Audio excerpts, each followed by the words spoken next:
Hello everybody, welcome to hole number 3, a par 5 of the Greenoch point from second tee, which is turn number 9, the Platinum Resort, but also a hole in the Highlands tournament here in Golf Clash the game. The video is sponsored by Golf Clash and Playdemic, and before we start, don't forget to subscribe to the channel. Click the button in the bottom right corner. Also, go to golfclashtommy.com for more Golf Clash related content. You can get the best guides on the market for tour and tournament play by going to patreon.com/golfclashtommy, link directly in the description down below.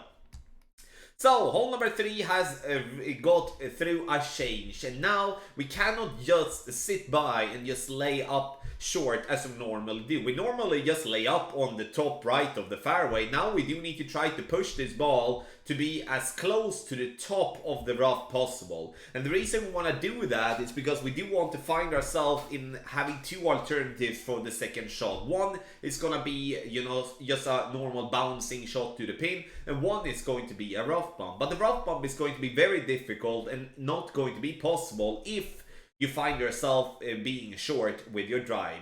6 bars of topspin, 2 bars of side spin to the left. I'm also going half a ball of curl and a tiny bit of overpower.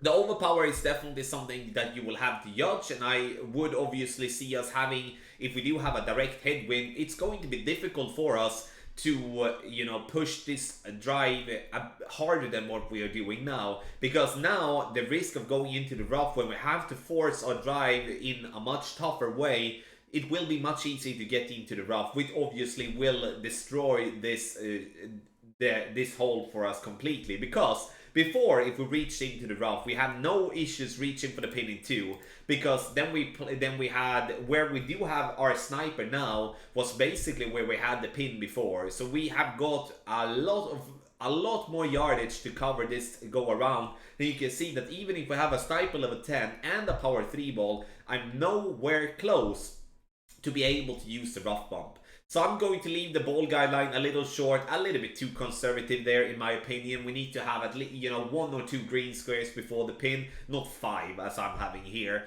Adjustment, maximum distance with a 20% over adjustment, because we're playing this shot downhill pretty massively. And I think that is also one big change here on this hole. It's like before we played this shot uphill and we went for that rough bump. Now when we're playing towards the pin, we need a 20% over adjustment to cover the downhill that we're going to have this time. The reason I do add the Cataclysm as a suggestion in the info box is that if we do have a crosswind or a tailwind, and we do want to go to the rough bump for the second shot, we should consider playing with a club with more power to be able to reach for that rough bump, so that would be easier. But in the end though, if we don't have a ball guideline to play with, which we do have with the sniper, then I don't know really what's going to be the best. That's up to you to decide. And obviously if you do have the possibility to play with anything else than free to play balls like power 4 or power 5 balls, that would also be that could be a scenario as well, to be able to play the rough bump with your sniper. But in the end, hole number 3 with a complete remake since before, which has made this hole much harder, and now this is actually going to be a very tough albatross and actually a tough eagle with headwind. The video here is sponsored by Golf Clash and Playdemic. A massive thank you for watching and good luck in your Golf Clash game.